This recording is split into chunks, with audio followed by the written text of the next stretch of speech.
quelques mots. Merci beaucoup à tous ceux qui sont présents, qui sont venus à ce séminaire. Donc, et je suis content d'inaugurer ce nouveau cycle complet de philosophie du droit qui va porter sur la corruption cette année. La corruption est une maladie politique de la modernité. Parce que on a eu quelques années d'interruption qui étaient dues au fait d'avoir des difficultés à tenir l'engagement du cycle qu'on avait fait sur l'antijuridisme français. On continuera, je continue de penser que c'était un bon thème. Ensuite, il a fallu répondre à une demande sur l'office du juge qu'on a fait l'année dernière. Et cette année, on reprend un thème qui est en apparence plus loin de la justice, mais qui, à mon avis, en est toujours très près, qui est le thème de la corruption. On l'a organisé en trois parties. Une première partie qui va plus conceptuelle et philosophique, qui va revisiter les fondements de la corruption, qui est une question, comme on va le voir aujourd'hui, qui était une question dans le fond assez ancienne et assez travaillée par la philosophie. Deuxième partie de l'année, on travaillera sur une description de la corruption, étant entendu que la corruption est un phénomène extrêmement vaste et complexe, et entre la corruption comme l'entend la Banque mondiale, la corruption politique dans les démocraties bien installées, ou des régimes extrêmement corrompus à tel point qu'on les nomme parfois faillis, il y a bien sûr beaucoup de différences et en même temps une unité. Et la troisième partie sera consacrée aux moyens de lutte contre la corruption, aussi bien dans le réel que dans l'usage stratégique qui en est fait. Le thème de la lutte contre la corruption est aujourd'hui un des grands motifs de l'action de la Banque mondiale. Par exemple, si on songe à Doing Business, c'est un motif qui est très souvent invoqué par le département de la justice américain pour travailler pour infliger des sanctions importantes. Et donc, on va voir là aussi, et c'est tout à fait l'esprit de ce séminaire, qu'on ne peut pas se satisfaire d'une approche simplement pragmatique, opérationnelle, instrument fin, finalité, mais qu'à chaque fois la corruption, il faut l'aborder dans toutes ses dimensions, et qu'immédiatement il y a des usages du discours sur la corruption. Voilà, donc voilà pour l'organisation de cette année. Et comment mieux commencer qu'en donnant la parole à Thierry Ménissier. Thierry Ménissier est philosophe. Il est anciennement, il était vice-président de l'université de Grenoble, et il est surtout, il tient à le dire, président de la Société alpine de philosophie, qui atteint des sommets, bien sûr, et qui s'attaque au chemin qui ne mène nulle part, peut-être, je ne sais pas. En tout cas, c'est une... On va vous inviter.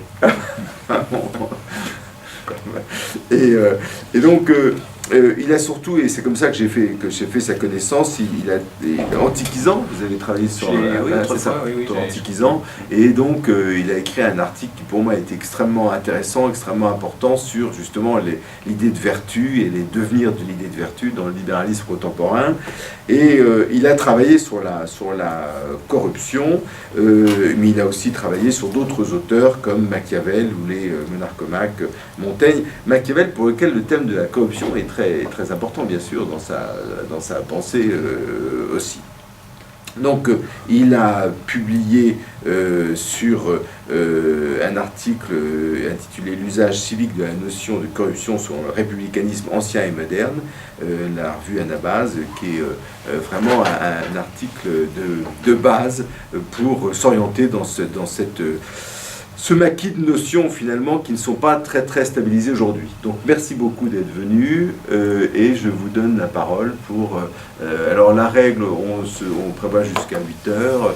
Il y a ici beaucoup de juristes praticiens, d'économistes, des gens qui ne sont pas juristes, avocats, magistrats, que chacun se sente libre d'intervenir, de réagir. C'est un peu la règle du jeu. Avec grand intérêt et plaisir. Merci Antoine Garapon. Alors, effectivement, je suis d'abord donc philosophe et spécialiste de pensée politique et d'histoire des idées politiques. Et le travail que je mène en ce moment et qui m'est permis d'exposer et de développer un peu grâce à vous, ça s'intitulerait pour ce soir « Anthropologie politique de la corruption ». Anthropologie politique de la corruption dans les démocraties d'après la vertu. Alors c'est un programme très lourd, très chargé, et je vais juste esquisser les grandes lignes de ce thème de recherche actuel, cette orientation de recherche. Anthropologie politique de la corruption dans les démocraties d'après la vertu. Alors vous faites référence à un article, effectivement, et bon, il se trouve que le hasard fait que je l'ai avec moi, je l'ai relu en venant, voilà, on va le faire passer si vous voulez. Oui, voilà. très bien. Donc cet article, c'est un jalon dans finalement un itinéraire un peu plus vaste ou un peu plus profond, qui atteste que je suis parti notamment disons, du repérage des doctrines politiques. Effectivement, j'ai fait un travail de philosophie politique, d'histoire de la philosophie politique à partir de Machiavel, et comme vous le savez peut-être, Machiavel est un auteur républicain.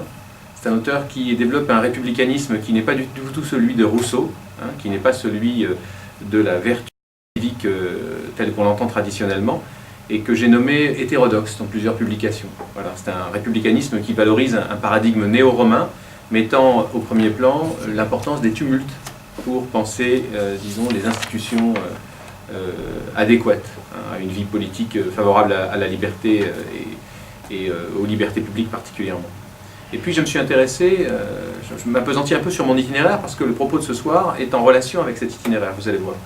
À partir de ce travail sur Machiavel et sur les doctrines républicaines et libérales, donc sur la constitution de la modernité au XVIe siècle, avec d'autres auteurs, effectivement, les Monarchomaques, Montaigne, etc., je me suis intéressé, disons, à l'héritage des idées modernes pour l'époque contemporaine.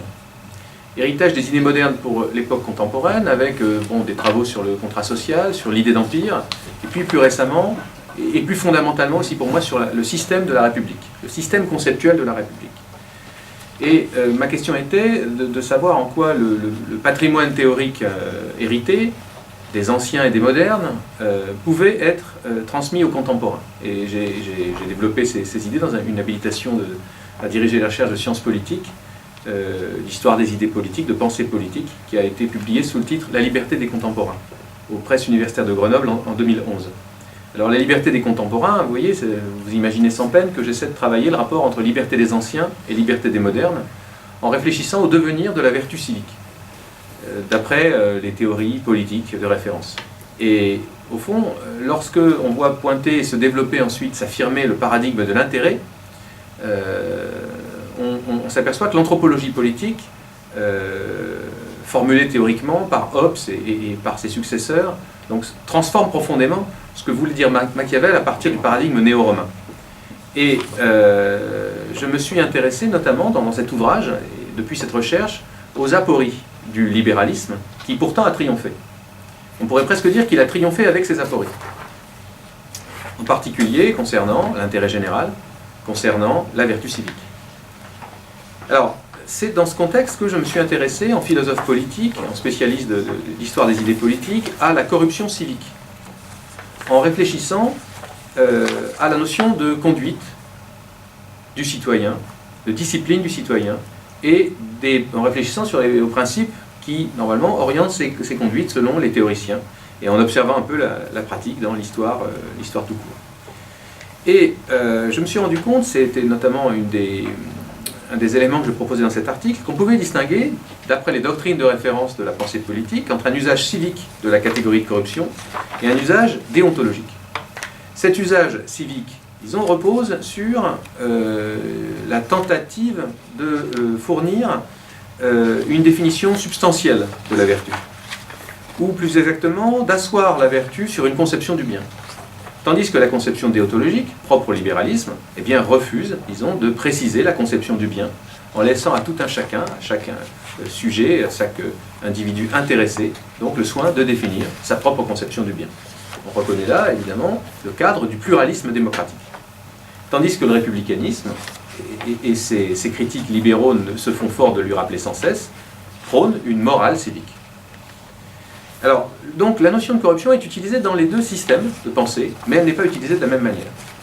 Elle est utilisée de manière civique dans son usage républicain et de manière donc déontologique dans son usage libéral.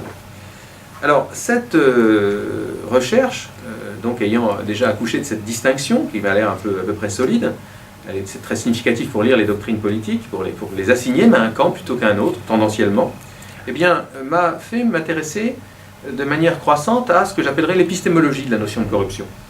Épistémologie de la notion de corruption, de manière extrêmement étonnante, ce concept apparaît prépondérant quand les conceptions du bien se font moins substantielles. Je trouve ça assez remarquable. Et de fait, le libéralisme, par exemple, est un discours, enfin, articule souvent des discours sur la corruption. Alors que précisément, il refuse de donner une conception substantielle, en tout cas univoque, du bien. Il y a une sorte de paradoxe qui est très intéressant pour comprendre, disons, la pensée politique libérale et la vie même des démocraties libérales. Alors, dans le même temps, à côté de cette recherche en épistémologie de la corruption, qui est encore en cours, hein, bien entendu, elle est loin d'être achevée en ce qui me concerne, et pourrait-elle même jamais l'être d'ailleurs, je me suis intéressé, disons, en observateur aux conduites, disons, de l'agent ou de l'acteur de la corruption. Et de ce côté-là, j'ai été frappé par l'étrangeté de ce que j'observais. Comme je vais le faire aujourd'hui, en utilisant les ressources des diverses sciences sociales, histoire, sociologie, sciences politiques, voilà, je me rendais compte finalement progressivement que l'agent de la corruption ou l'acteur, je distinguerai les termes plus finement tout à l'heure, n'a pas une conduite incohérente, loin de là. Il n'a pas non plus une conduite facilement qualifiable du point de vue axiologique. Il n'est pas fatalement vicieux. Donc, je me suis rendu compte, mais évidemment pour vous c'est sans aucun doute une évidence, un truisme, qu'il y avait une vraie complexité de l'échange occulte. Une vraie complexité de l'échange occulte qui, pour moi en tant que philosophe intéressé par disons, le sens humain des conduites, eh bien, recelait peut-être une forme de profondeur. Et peut-être une forme de profondeur de la relation corrompue. Voilà. Et donc c'est ce qui m'intéresse, si vous voulez, de comprendre cette complexité et peut-être cette profondeur. Alors dans la présentation d'aujourd'hui, ce que je vous propose de faire, c'est finalement il y a trois objectifs. D'abord, j'aimerais parcourir avec vous les lignes de démarcation entre différentes approches de la corruption qui s'excluent ou qui tendent à s'exclure. Donc quelles sont les lignes de démarcation entre ces différentes approches qu'on va préciser. Deuxième objectif, j'aimerais examiner quelques points de tension entre ces différentes approches. Enfin, troisième élément, j'aimerais aller jusqu'à entrevoir certains aspects de la complexité de la relation de corruption et peut-être envisager sa profondeur. L'objectif général, disons que ces différents points, ces différentes visées tentent de configurer, cet objectif général, c'est à la fois comment penser, comment agir face à la corruption, tout en essayant de la décrire, de la qualifier. L'ambition qui m'anime est donc à la fois descriptive du point de vue théorique et normative. Hein, donc elle reprend les éléments, disons, constitutifs d'un discours de philosophie politique. Il s'agit, je crois, de parvenir à une compréhension de la conduite corrompue et à une évaluation. Je dis compréhension précisément parce que je m'intéresse à l'agent ou à l'acteur de la corruption. Et donc la notion de compréhension implique peut-être la reconstitution d'un monde au sens phénoménologique du terme. Voilà, donc c'est du point de vue de la reconstitution de ce monde que je crois, disons que pour ma part, philosophe spécialisé dans les idées politiques, je peux apporter peut-être quelque chose aux travaux en cours sur la corruption. Alors dans l'itinéraire que je vous propose, je vais prendre, disons, les trois moments qui pour l'instant, disons, structurent ma vision du problème. La première, premier moment, première approche, disons, vise une démarche de type analytique, ce que j'appelle analytique de la corruption. Alors je vous prie de m'excuser par avance, je ne suis pas juriste, mais ici j'essaie d'utiliser les catégories juridiques.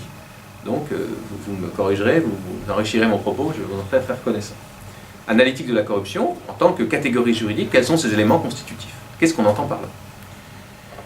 Ensuite, autre visée, autre manière de procéder, dynamique de la corruption.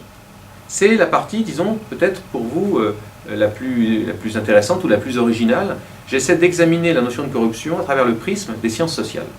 Je les ai mentionnées tout à l'heure, sociologie, histoire, ethnologie, sciences politiques. Alors, vous le verrez tout à l'heure, cette manière de faire permet une démultiplication des angles de vue. Déjà parce que plusieurs disciplines interagissent. Économie aussi, hein, bien entendu. Bon, je m'en méfie un peu, vous verrez pourquoi. Donc, démultiplication des angles de vue, compréhension des jeux d'acteurs, notamment du point de vue de ces acteurs eux-mêmes. Voilà, donc ça amplifie le champ. Enfin, connaissance des contextes économiques, sociaux, politiques et religieux. Ou mieux encore, connaissance par les contextes. Donc c'est cette épaisseur-là que ce que j'appelle dynamique de la corruption peut restituer de manière féconde. Alors, bien entendu, le champ est immense à cet égard, et il y aura toujours un chapitre à ajouter, quoi. Un terrain de référence à observer, etc., etc. C'est un peu une tâche infinie, et je crois que c'est cela même qui est fascinant dans ce qu'on peut nommer la documentation, le fait de documenter l'anthropologie de la corruption. Au fond, je me suis rendu compte que c'est ce qui me motivait le plus, si j'ose dire, alors que la tâche est infinie. C'est un peu étrange comme situation. Enfin, dernier élément, problématique de la corruption. Dernière manière de procéder, problématique de la corruption. Quelle est donc cette réalité? Quelles normes on peut lui appliquer? Quel rapport entre la norme et la réalité à propos de la corruption? Et quel est ce monde de la corruption, donc, dans ces différentes modalités? Qu'est-ce que ça révèle de l'humain?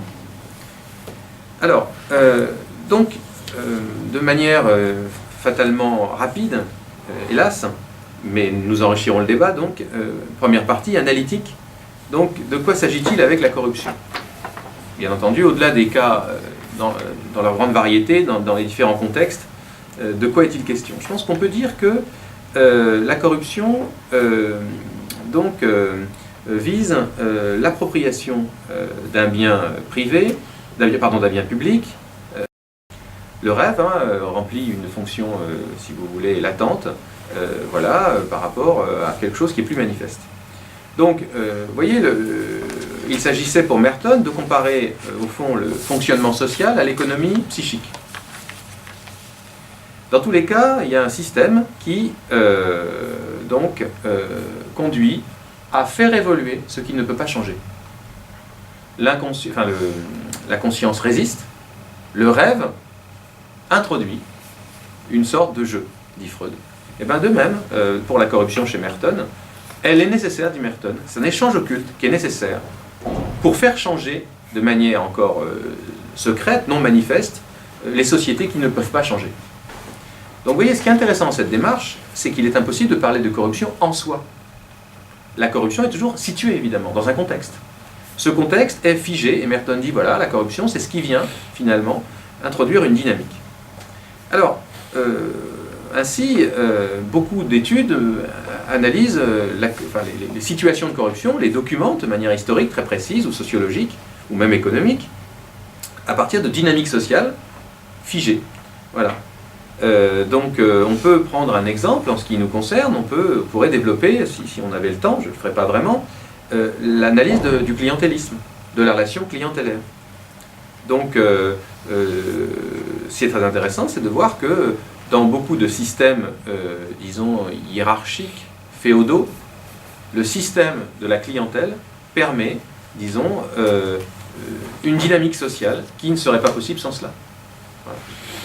Alors, le point intéressant pour nous, si maintenant on fait retour sur ce qu'on a appris dans l'analytique de la corruption, c'est que se trouve ici faussé, en tout cas se trouve modifié, le principe fondamental de la responsabilité. Le corrompu, particulièrement, ne saurait être analysé dans les termes de l'autonomie qui caractérise le sujet de droit moderne. Le point me semble très intéressant. Les deux parties dans la relation de clientèle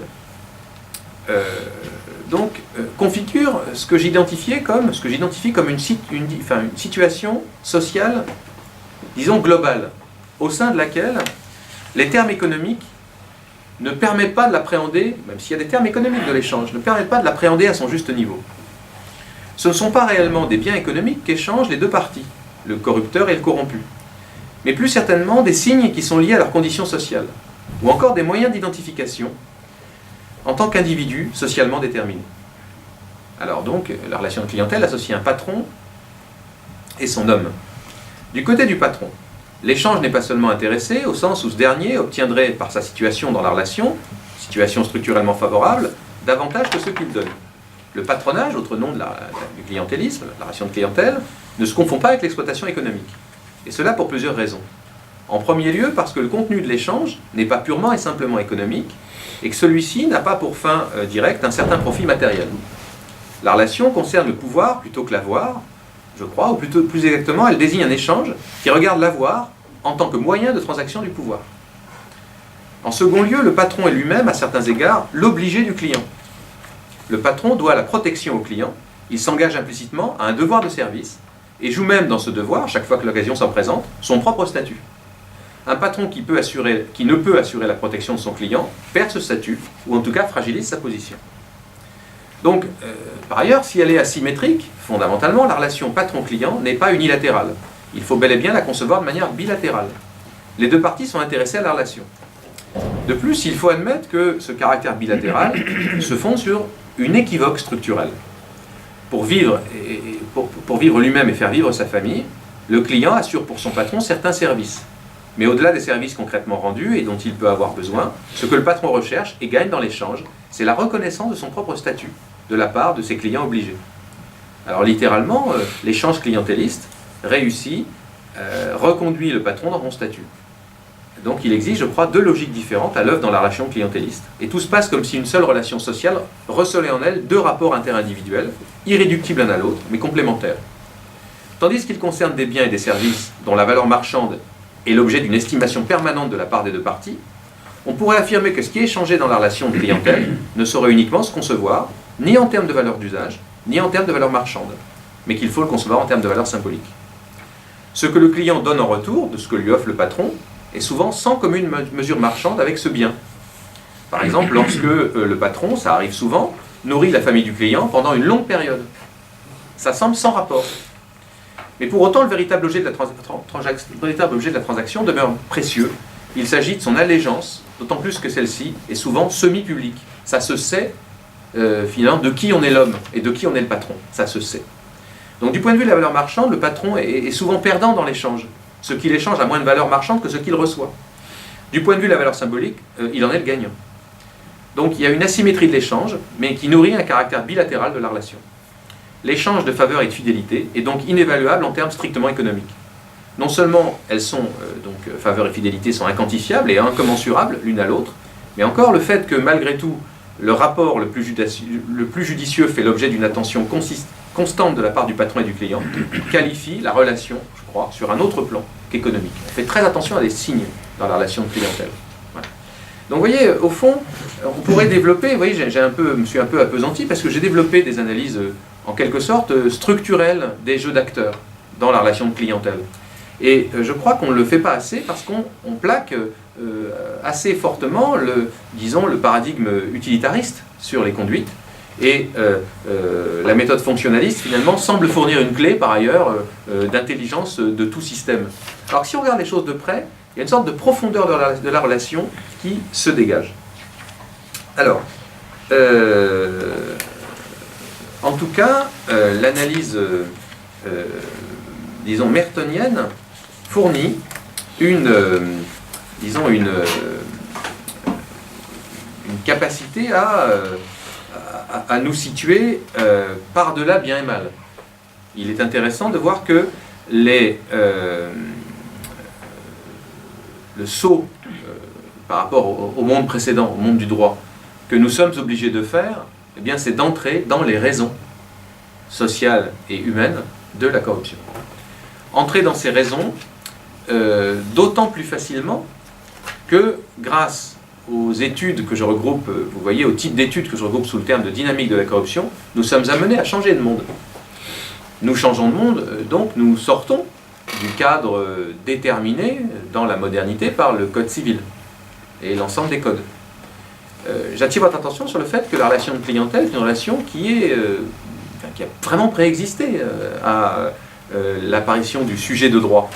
Et on peut intégrer dans la considération, disons, scientifique, de sciences humaines et sociales, de ce type de phénomène, d'autres relations, d'autres systèmes, tels que celui, par exemple, de la vénalité des offices. Alors, qui a été largement documenté par les historiens, où un magistrat, un officier, achète sa charge. l'achat de sa charge relève d'un système social entier, avec des justifications. Et ça donne à penser, si vous voulez, sur les frontières du rapport entre privé et public. Ce qui est très intéressant, après, quand on a restitué historiquement les cadres de cette relation, c'est de voir comment les gens justifiaient, paradoxalement, leur attachement à la chose publique par leur achat privé de leur office. Donc vous voyez, ce qui est très intéressant, c'est que on s'aperçoit que les frontières qui sont les nôtres, dans l'exploration que je propose en procédant ainsi, qui est relativement, vous voyez, indéfinie, on peut toujours ajouter, comme je l'ai dit tout à l'heure, des enquêtes particulières sur des terrains de référence, historiques ou sociaux, eh bien, ça donne à penser sur s'il en est de notre propre relation au bien public. Alors on peut ajouter aussi, j'ai un chapitre là en cours de travail là-dessus, que l'évergétisme ancien, par exemple, fonctionnait de la même manière, où l'évergétisme, c'est qu'a documenté Paul Venn dans un livre fameux, c'est, disons, ce geste par lequel le pain et le cirque. Voilà. Donc un gros volume de Paul Venn qui s'appelle Le pain et le cirque, où Venn fait l'analyse historique, sociale et psychologique de la manière dont les grands s'obligeaient vis-à-vis de leur cité dans l'Antiquité, en la dotant de moyens considérables, gracieusement, avec libéralité et avec magnificence. Voilà. Mais de manière totalement démesurée. Quelqu'un dote par exemple sa cité du plus grand stade qu'elle ait jamais connu. Donc un don somptuaire d'une valeur exorbitante. Et Paul Venn documente ça en disant voilà, il y a des tas de textes où dans l'Antiquité, les philosophes, les moralistes ont fait la théorie de ce geste en lui trouvant une pertinence. Alors même que, évidemment, la cité se trouve complètement sous influence. Le pacte d'égalité des citoyens est totalement rompu du fait de cette libéralité excessive. Voilà. Et donc ce qui est intéressant là encore, vous voyez, c'est de réfléchir à tous ces systèmes assez cohérents et justifiés qui ont vu une forme de privatisation, ou en tout cas d'appropriation particulière de la chose publique. Ces systèmes, si on les regarde dans leur cohérence, permettaient une intégration sociale, reconduisaient la cohésion, fournissaient même des éléments de compréhension politique de la cité, voilà, voire favorisaient une redistribution partielle, une distribution, une circulation des biens. Alors, donc cela interroge, si on revient dans notre monde, toutes ces enquêtes, passionnantes en elles-mêmes, très intéressantes, qui enrichissent notre connaissance des relations humaines et des usages sociaux à travers l'histoire, et bien si on revient dans notre monde, ça interroge notre propre système. Ça interroge précisément le clivage privé-public tel que nous l'entendons. Alors, bien entendu, je n'ai pas dit que ça allait amoindrir cette distinction. Je ne suis pas ici pour tout relativiser. Ce n'est pas parce qu'on documente, grâce aux sciences humaines et sociales, quelque chose qu'on va relativiser nos propres usages. Voilà. Vous voyez, il ne s'agit pas de ça. Il s'agit simplement de réfléchir à ce qui s'est passé pour que chez nous, on ait cette représentation. Et qu'elle soit, on va revenir à la volonté, vous voyez, qu'elle soit stabilisée. Qu'en est-il, par exemple, de la constitution mentale disons, de l'appareil psychique qui permet à quelqu'un de savoir qu'il est en train d'être corrompu, ou de corrompre. Si l'on en croit les grands théoriciens, disons, de la modernité, il s'est produit quelque chose qui a permis à l'agent rationnel de savoir ce qui était rationnel et ce qui ne l'était pas. Ce qui était licite et ce qui ne l'était pas. Ce qui était bien, du point de vue civil ou civique, et ce qui ne l'était pas.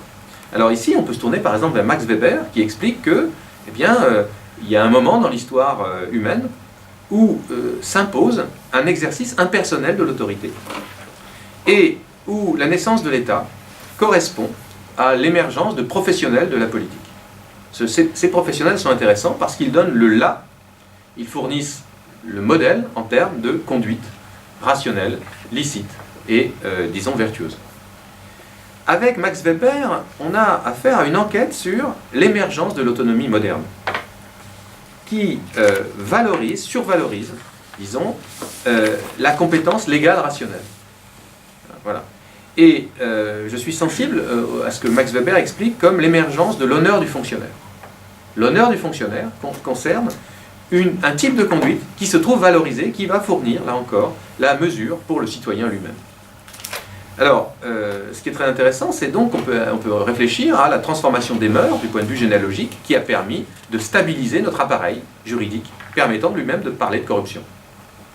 Alors vous voyez, c'est peut-être cela qu'il faut observer en faisant la supposition que c'est un dispositif social, psychique, stabilisé, mais bien entendu, comme dans toutes les cultures du monde, c'est quelque chose qui est transitoire et temporaire. Et ça évolue sans cesse. En tout état de cause, on peut remarquer qu'il n'y a jamais eu ce qu'on peut nommer de grande transformation. Il n'y a jamais eu, finalement, contrairement à ce que pouvait croire Weber lui-même, par exemple, il faudrait l'interroger là-dessus si on pouvait, il n'y a jamais eu véritablement de transformation au sens où disons, la théorie de l'État se serait imposée définitivement. À vrai dire, l'émergence de la conduite rationnelle au sens weberien s'est faite, mais elle ne s'est pas faite intégralement d'une manière absolue. Je veux dire par là que le clientélisme demeure dans les sociétés à État. Bien entendu, le processus de rationalisation et de sécularisation dont parle Weber, s'il a évidemment une évidente pertinence, il a une pertinence, en réalité, il n'a pas complètement modifié l'homme. L'homme moderne n'est pas, les magistrats et juristes le savent bien, n'est pas, si vous voulez, intégralement advenu. Il est déjà en train de se défaire qu'il n'était pas encore advenu, semble-t-il. Alors, ce qui donne à penser, si vous voulez, sur le fait que l'État, la société rationnelle, n'a pas annulé les réseaux, donc plus anciens qu'eux. Elle n'est pas parvenue, la logique liée à l'honneur du fonctionnaire et à la vertu civique n'est pas parvenue à, disons, convertir à sa nouvelle morale tous les individus. Donc, ce qui est intéressant, vous voyez, c'est qu'il serait, je crois, judicieux de repenser les dynamiques sociales dans leur globalité à l'aune de paradigmes non weberiens. En se disant qu'en fait, ce qui s'est passé, c'est peut-être ce que dit Weber, mais aussi, en parallèle, il y a eu d'autres phénomènes ou d'autres matrices d'intelligence des phénomènes. Par exemple, on peut peut-être dire que si la conduite rationnelle, qui peut être qualifiée de licite, illicite, de vertueuse ou de corrompue, caractérise de nombreuses personnes, dans le même temps, a toujours existé, par exemple, une compétition symbolique entre les grands, compétition symbolique qui les voit échanger des signes. Ces signes correspondent évidemment à des quantités évaluables financièrement. Voilà. Et vous voyez, la notion de corruption peut s'entendre de ce point de vue dans sa persévérance, dans le fait qu'elle perdure, alors même que le droit fait son travail, les magistrats évidemment le leur, etc. Les philosophes expliquent à l'homme qu'il est rationnel d'agir ainsi ou ainsi. Il n'en demeure pas moins qu'il existe, selon une logique agonistique du don et du contre-don, des échanges de type marginaux qui relèvent plus ou moins de la corruption. C'est ce plus ou moins qui m'intéresse dans une perception politique globale de nos types de sociétés. Par exemple, certains mouvements, disons, financiers, certaines pratiques de lobbying ont peut-être une forme de résistance face à une approche, notamment en termes marchands. Je crois que l'économie, dont je me méfie un peu, est assez mal placée pour comprendre ce qui se passe. La mise sous tutelle de pans entiers des États ne relève pas d'un échange marchand. Ça relève d'autre chose. Ça relève de pratiques, disons, de pouvoir. Ce pouvoir étant pas seulement quelque chose de matériel visant la domination, mais quelque chose de symbolique visant l'influence. Voilà. Se joue, ici, vous voyez, la qualification ultime du critère d'appréciation de la réalité. Sommes-nous des agents économiques? Sommes-nous des agents juridiques? Sommes-nous des agents sociaux susceptibles de nous laisser griser par le pouvoir? Bon, vous voyez, ce qui m'intéresse, finalement je ne suis qu'un philosophe, qui est l'homme, en fin de compte, qui agit dans ces échanges-là? Alors, je m'arrêterai là pour le développement, disons, du détail de mon analyse, et je passerai de manière un peu plus substantielle, dans un dernier moment, aux conclusions provisoires, vous allez voir, qui permettent de réfléchir en termes de ce troisième registre que j'appelle la problématique, finalement, de la corruption. Alors, en fait, un des problèmes qui surgit, c'est que l'analyse de l'échange corrompu par la science sociale, telle que je viens de le faire et que je documenterai davantage encore, hein, si vous voulez, tend à faire perdre la possibilité même de parler de la corruption comme d'un échange vicieux. Voilà, il y a une sorte de tendance au relativisme dont il faut se garder. Je voudrais bien m'en garder. Cependant, cette tendance, elle est illustrée par les recherches récentes en termes de probité publique. Dans les recherches en termes de probité publique, par exemple les travaux donc en France de Pierre Lascoum, mais par exemple aussi des choses plus anciennes, un des articles séminaux de cette manière de voir, c'est l'article donc d'Arnold Heidenheimer, qui dans les années 1970 proposait donc de restituer la notion donc de perspective, l'approche perspectiviste de la corruption. Heidenheimer, et puis donc Lascoum à sa suite, et beaucoup d'autres auteurs, de manière très intéressante, distinguaient entre la corruption noire et la corruption blanche, et entre les deux la corruption grise. La teinte dépend du point de vue qu'on adopte dans l'échange social. Alors, la corruption noire désigne les actes de corruption négativement perçus et considérés comme répréhensibles par tous les groupes qui participent à l'échange social. La corruption blanche, les actes qu'aucun des deux groupes ne trouve condamnables. Hein, donc les groupes, c'est les élites et les citoyens. Voilà. Donc, et Heidenheimer propose de qualifier de corruption grise les actes qui sont négativement perçus et estimés répréhensibles par un des deux groupes ou par la majorité des groupes. Voilà, donc dans les groupes. Donc vous voyez, ce qui est très intéressant, c'est que cette manière de procéder, finalement, constitue en quelque sorte l'aboutissement de la méthode de la science sociale. En disant, voilà, la corruption, c'est une affaire de point de vue. Voilà, c'est une affaire de point de vue. Et ce qui est important, c'est de qualifier la teinte, parce que il n'y a plus de justice, mais de la justesse, finalement. Alors, vous comprenez bien qu'en tant que spécialiste de Machiavel, je me réjouis d'une telle manière de voir. C'est-à-dire que là, on est, disons, dans l'art de gouverner consisterait à déterminer quel type de corruption il faut éviter de montrer. Et voilà, donc dans le cadre d'une nation, on peut estimer, valoriser, quand on est à la tête de l'État, une corruption juste, qui sert à l'État, finalement. Voilà, vous voyez, donc, on a une sorte de dissolution. Le problème, c'est qu'on a avec cette méthode on voit apparaître une forme de dissolution des critères, qui relève toujours, finalement, du point de vue, du moment. Voilà, finalement, on ne peut avoir de caractérisation ou de qualification de la corruption qu'opportune. Voilà. Bon. Alors, en fait, une telle manière de procéder, je trouve, possède une vraie finesse dans la restitution du caractère socialement construit de l'action politique. Donc, et on pourrait dire qu'elle a un mérite, c'est de les cas observés comme se situant donc résolument par-delà bien et mal.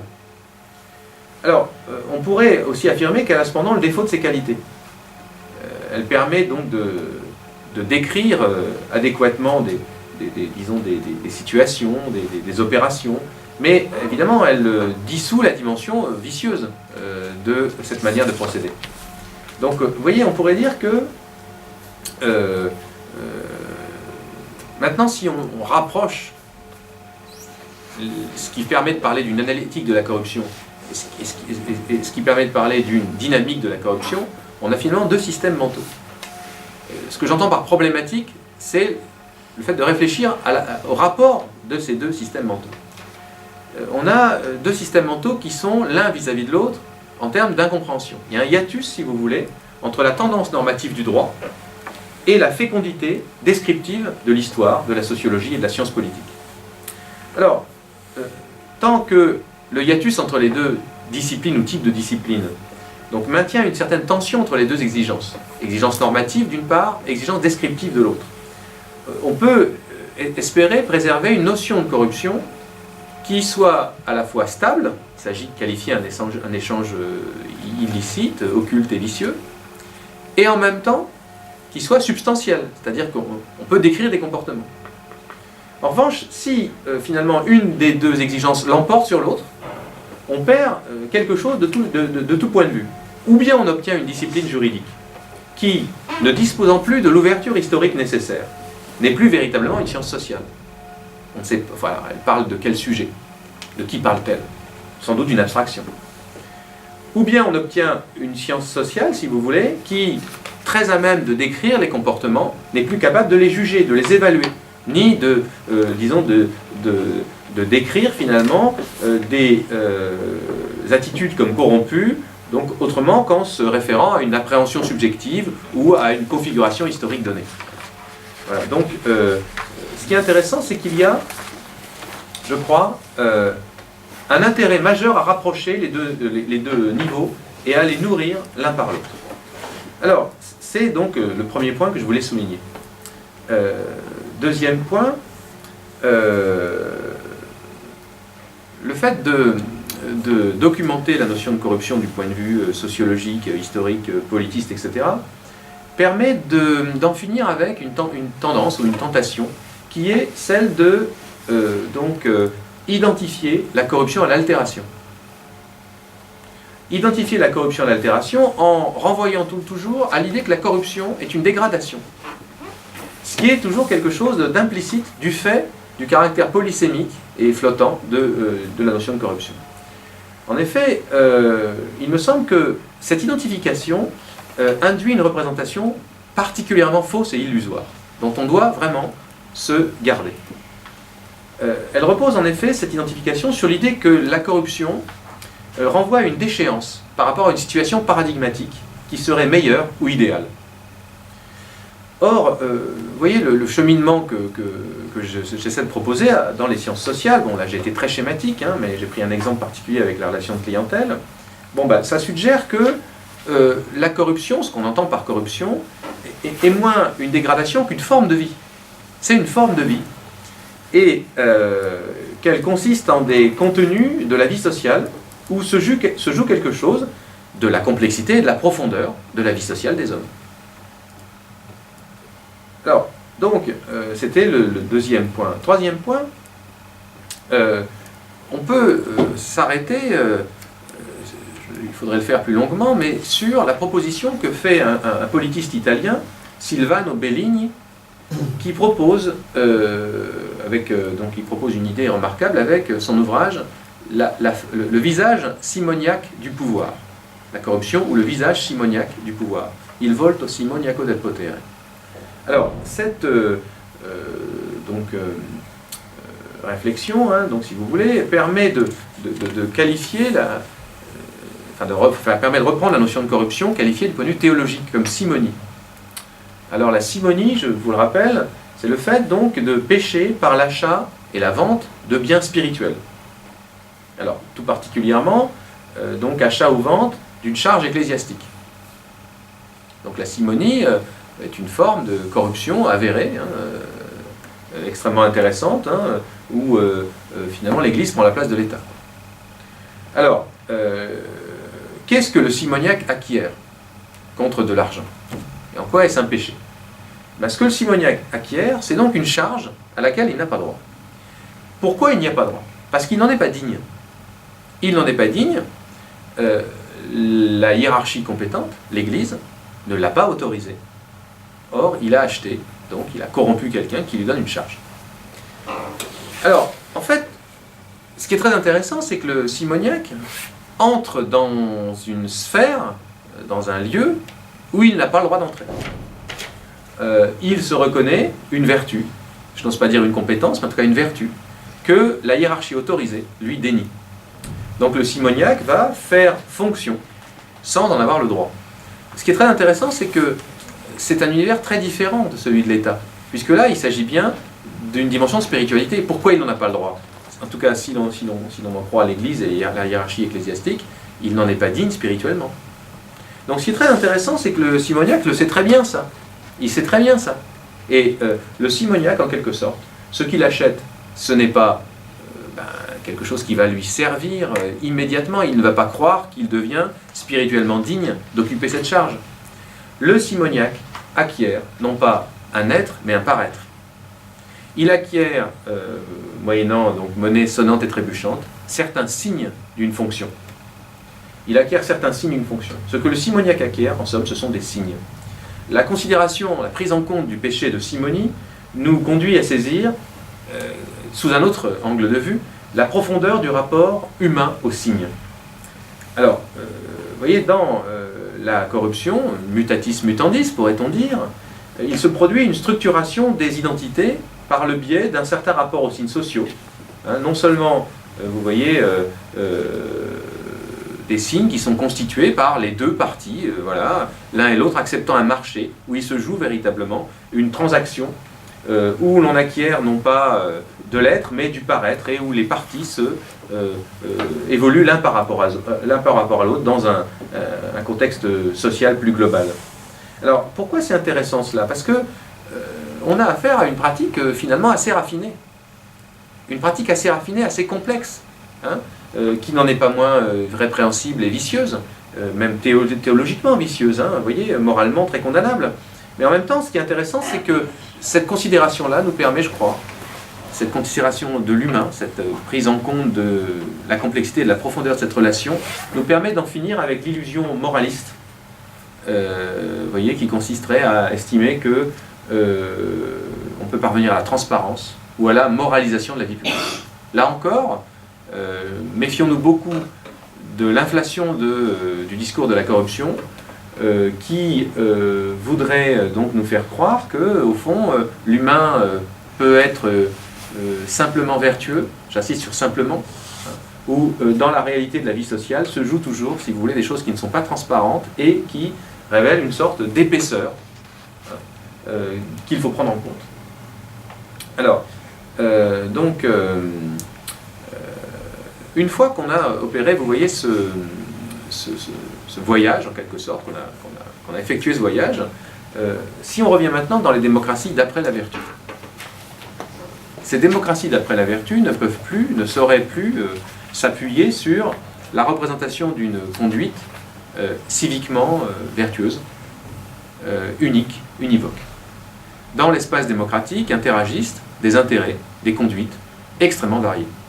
Mieux même, nous appelons démocratique la reconnaissance de la variété et de la pluralité. La reconnaissance de la variété et de la pluralité n'est pas un fait dans la société démocratique, c'est un principe, c'est une valeur fondamentale. Donc, si vous voulez, le sujet contemporain n'entend plus nécessairement, lui, la voix de la volonté. Cette, peut-être pas disparition de la volonté, mais cet effacement de la volonté, donc, voit, si vous voulez, se mettre au premier plan des motifs qui sont souvent des motifs intéressés, d'une part. Il est aussi un agent économique, je ne le nie pas. Des motifs qui sont plus profonds, des motifs par exemple spirituels et religieux. Voilà. Il y a une sorte de revivalisme religieux qui apparaît quand même aujourd'hui. Et ce qui est très intéressant, c'est qu'on voit apparaître, au fond, alors même que nous devons évaluer ce qu'il en est d'une attitude licite, vertueuse à sa manière par rapport à la loi, conforme à la loi, et en contrepoint une attitude illicite et une attitude de corruption, si vous voulez, les choses deviennent extrêmement complexes et nous sommes en difficulté pour appréhender ce qui se passe vraiment dans la psyché. Et alors, du coup, peut-être qu'une des manières de faire pour sortir de cet embarras, c'est continuer à documenter ce qui se passe en regardant ce qui se passe au niveau des mots, par exemple. En regardant pour chaque groupe où l'on peut repérer des usages corrompus ou à la marge de ce qui est autorisable, la manière dont ils en parlent. La manière dont ils en parlent est très intéressante pour, si vous voulez, constituer une sorte de sémiologie de la corruption. Comme elle est échange social, où se joue quelque chose de l'ordre du pouvoir, elle se dit. Et comme elle se dit, il est très intéressant, du point de vue de l'anthropologue et sans doute aussi du magistrat, du juriste, donc de regarder la manière dont les mots, finalement, permettent une explication située et éventuellement recouvrent des tentatives de justification. Donc vous voyez, pour comprendre ce à quoi on a affaire et avant d'évaluer et de juger. Alors, par exemple, on trouve des recherches en ce sens, par exemple chez Giorgio Blundo et Jean-Pierre Olivier de Sardan, Antoine, vous m'aviez conseillé de lire. Oui, Je l'ai lu depuis, et c'est très intéressant. Voilà, ouais. Il sera là la semaine prochaine. La semaine prochaine. Et ben, Dans parfait. 15 jours. Donc voilà, c'est ce qu'on appelle une introduction.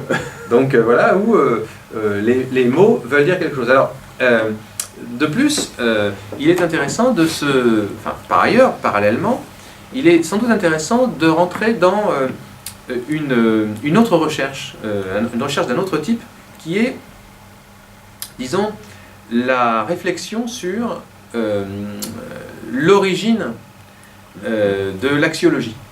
Cette origine est souvent religieuse. Il y a tout de même un clivage qui s'est opéré à la Réforme, qui est extrêmement intéressant. Donc vous avez compris, pour moi, l'agent corrompu ou corrupteur est plutôt un acteur finalement, comme on est sur une scène sociale. Quoi qu'il en soit de cette scène sociale, les comportements sont déterminés, alors même qu'ils sont laïcisés, sécularisés, par des logiques de type religieux. Le rapport à la chose publique demeure quelque chose qui a à voir avec le sacré. La manière dont on se rapporte en tant que personne privée, intéressée au salut de son âme, par tel ou tel comportement, telle ou telle conduite, tel ou tel rituel, telle ou telle œuvre.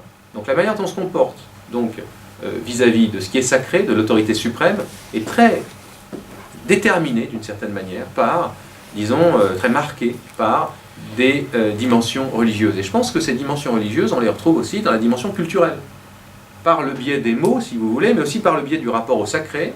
Je crois qu'il se joue quelque chose dans le repérage de la notion de corruption, ou plus exactement le repérage donc, de la manière dont les acteurs se conduisent, et ça permet de comprendre ce qu'ils s'autorisent et ce qu'ils peuvent s'autoriser et vont aller jusqu'à s'autoriser. Voilà. Je crois qu'on n'a pas assez documenté la dimension culturelle et religieuse du rapport à la corruption. Hein. La conduite corrompue relève de déterminants culturels et religieux qui sont, vous voyez, largement incompris. Cette incompréhension est préjudiciable et elle est totalement préjudiciable déjà à la connaissance de ce qui se passe, mais aussi à l'évaluation juridique, voilà, le fait de juger. Et je crois que, vous voyez, on aurait tort, j'y reviens, de surdéterminer le modèle anglo-saxon, modèle qui repose sur un sujet intéressé, sans épaisseur. Et je crois qu'il y a une salutaire critique à mener de cette représentation qui, je crois, tend à écraser les autres. Voilà. Bon, je vous remercie.